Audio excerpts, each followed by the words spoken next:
নমস্কার। গতকাল ছিল পাণ্ডবা নির্জলা একাদশী আর আজকে ছিল পারণ। তো আজকে পারণে ভোরবেলা দেখুন কত লোক একসঙ্গে খেতে বসেছে দিদিবাড়িতে। আর এটা হয় প্রতি বছরই দিদিবাড়িতে হয়। তো গতকাল সন্ধ্যে থেকে কি হয়েছে সেটা আগে দেখাই। মানে সারা রাত আমরা জেগে থাকি। তো প্রতি বছরই আমি দিদিবাড়িতে আসি, বোন আমরা সবাই আসি, মা।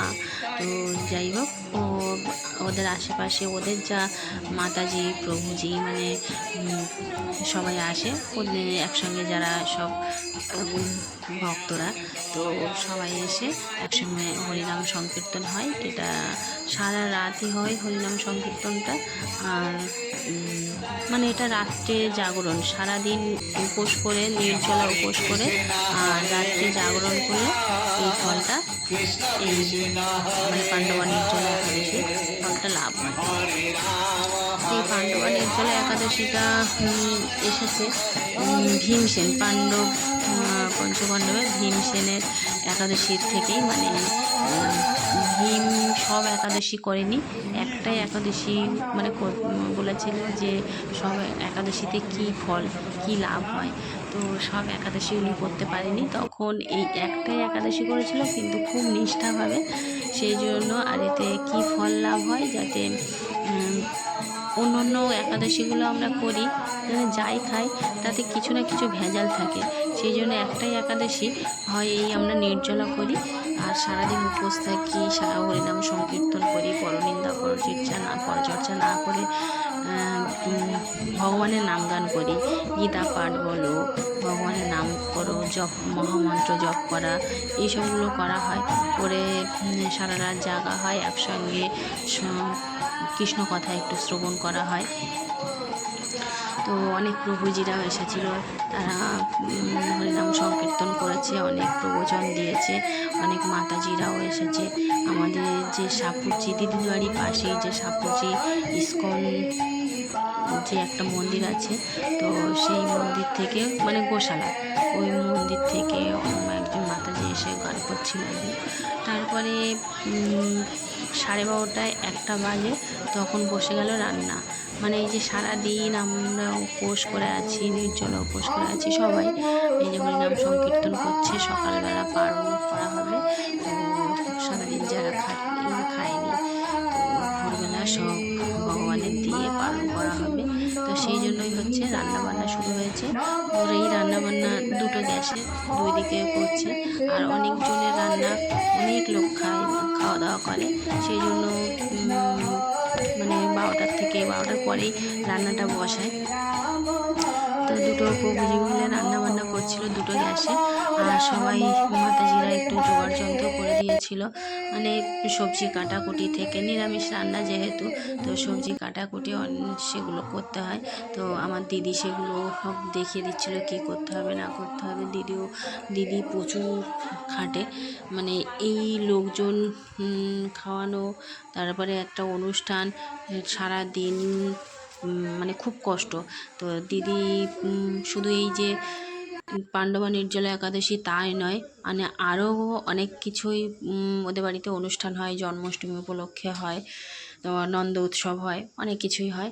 তারপরে এটা দেখাই, এটা হচ্ছে ভোর 4টের রান্না কমপ্লিট হয়ে গেছে। তো সেই সময় আমি 1টা বাজে, 1টা-1:30 বাজে, তখন আমি না আর থাকতে পারছিলাম না, শুয়ে পড়েছিলাম। তো তারপরে 3:30টার সময় দিদি আবার ডেকে দিল। সবাই তখন 3টের পর থেকে সবাই স্নান করতে শুরু করলো। স্নান টান করা হয়ে গেলে 4টে 4:30 বাজে, তখন ভগবানের ভোগ মানে রান্না শেষ হয়ে গেলে 5টার সময় ভগবানের ভোগ লাগিয়েছে, অন্নভোগ। আর যত রকম রান্না হয়েছে, উচ্ছে ভাজা, আলু ভাজা, যত কিছু রান্না হয়েছে, ডাল, পায়েস, মিষ্টি আছে, কাঁঠাল আছে, তারপরে চিঁড়ের ভোগ আছে, চিঁড়ে দই, তো পনির তরকারি, অনেক কিছু রান্না হয়েছে। সেগুলো ভগবানকে ভোগ নিবেদন করা হয়ে গেলে ভোগটা তুলে নিয়েছে, প্রসাদ হয়ে গেছে। তারপরে আবার প্রভুজি 5টার পরে শুরু করলো মঙ্গল আরতি। 5:30টার দিকে মঙ্গল আরতি শুরু করলো। 5:30টা থেকে মঙ্গল আরতি করলো, তুলসী আরতি করলো। তো আমরা সেগুলো আমি তো রাত্রেবেলা একটু আমি অন্য বছর থাকি, কিন্তু এবছর আর থাকতে পারছিলাম না, ভীষণ কষ্ট হচ্ছিল, 2 ঘন্টা একটু ঘুমিয়ে নিয়েছিলাম। তো যাই হোক, তারপরে আবার ফের ভগবানের মঙ্গল আরতি হয়ে গেল, হয়ে যাওয়ার পরে তো তারপরে তুলসী আরতি হয়। যেমন সন্ধ্যাবেলা আমরা সন্ধ্যা আরতির সময় তুলসী আরতিটা প্রথম করতে হয়, তারপর ভগবানের আরতি। আর সকালবেলা করতে হয় আগে ভগবানের আরতি করে, ভোগ আরতি করে, তারপরে করতে হয় তুলসী আরতি। তো সেটাই হচ্ছিল। আর কী বলবো, সৎসঙ্গে স্বর্গবাস, অসৎসঙ্গে নরকবাস, কথাটাকে খারাপ মনে করবে না, খারাপ নেবে না। তো আমাদের যেহেতু এই যে হরিনাম সংকীর্তন, সারা রাত কৃষ্ণ কথা, ভালো কিছু কথা, ভগবানের কথা, এগুলো প্রভুরা বলে, আমরা সেগুলো শুনি, বেশ ভালোই লাগে, খারাপ কিছু কিন্তু বলে না। আর এই যে কিছু ভালো কথা যেমন বলা ভালো, আর ভালো কথা শ্রবণ করলেও কিছুটা মনে হয় পাপ মানে দূর হয়। তো যাই হোক, আমরা মনের অজান্তে হোক আর জানতেই হোক অনেক কিছু পাপ করে থাকি। তো যে কোনো একটা দিন আমরা একাদশী করি, তো হয়তো অন্য অন্য একাদশীতে এটা হয় না। পাণ্ডবা নির্জলা একাদশীতে আমরা সবাই মিলে সমবেত হয়ে সারা রাত জেগে হরিনাম সংকীর্তন, কৃষ্ণ নাম, ভগবানের নাম করে সারা রাতটা কাটানো আর নির্জলা থাকা হয়। এতে মনে হয় কিছুটাও হলে ভগবান তুষ্ট হয়, আমাদের মানে যতটুকু পাপ করি অন্তত কিছুটা হলে একটু ক্ষয় হয়। তো যাই হোক, সেসব পরে কথা, জানি না ভগবান কতটাই কার জন্য কী লিখে রেখেছে কপালে। তো এই যে প্রভুজি মাতাজি ইনি আরতি করছে, তো এনার বাড়িতেও একটা বড় বিপদ হয়ে গেছে, মানে ভাইপো মারা গিয়েছে। তো সেই বাধা বিপত্তি কাটিয়ে ওই যে ভগবানের নাম করছে। ভগবানের নাম করা অত সহজ নয়, যে শত বাধা বিঘ্ন পার হয়েও ভগবানের নাম করা হচ্ছে, এর মতো ভালো কাজ আর হয় না। তো যাই হোক, 6টা বাজতে না বাজতে আরতি কমপ্লিট হয়ে গেলেই সঙ্গে সঙ্গে সব প্রভুজি মাতাজিদের এবার সেবাতে বসিয়ে দিল।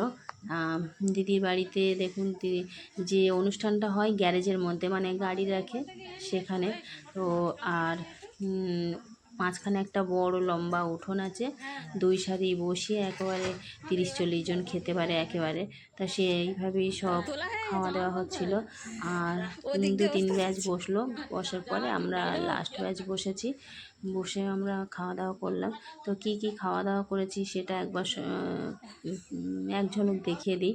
তো সব শেষে আমি, দিদি, জায়বু, আমার মা, আমরা সবাই, আমার বোন, আমরা সবাই খেতে বসেছিলাম। তো তখন বাজে 7টার সময় ভাত খাওয়া মানে খুব কষ্ট, সারা রাত জাগা, তখন মনে হচ্ছে একটু শুয়ে পড়ি। তো যাই হোক, তখন একটু শুয়ে পড়লেই শান্তি, যেন ঘুম। তো যাই হোক, খেতে তো হবে, আগে পালন করে নিলাম, তারপরে একটু চিড়ের ভোগ খেয়ে নিলাম, নিয়ে তারপর একটু গুড়ের জল, আখের গুড়ের জল করে সারাদিন নেই। তো আখের গুড়ের জল লেবু দিয়ে হোক, আম দিয়ে হোক, কাঁচা আম দিয়ে হোক, আম সিদ্ধ করে এটা শরবতটা করে, ভীষণ ভালো লাগে খেতে। তা সেটাও খেলাম। তারপরে খেতে বসলাম। প্রথমে দিল ডাল, মুগ ডাল আর আলু ভাজা, উচ্ছে ভাজা ছিল, কিন্তু উচ্ছে ভাজাটা শেষ হয়ে গেছিলো। তারপরে দিয়েছিল আমাদের দিদিদের গাছের কুমড়ো ডাঁটা, সব রকম সবজি দিয়ে একটা চচ্চড়িটা ভীষণ ভালো লেগেছে। ডাঁটা চচ্চড়ি খেতে সত্যি আমাদের খুব ভালো লাগে, সে যেমনই হোক। তারপরে পটল, আলু, পনির একটা তরকারি ছিল। তরকারিটা খাওয়ার পরে তারপরে একটু আমের চাটনি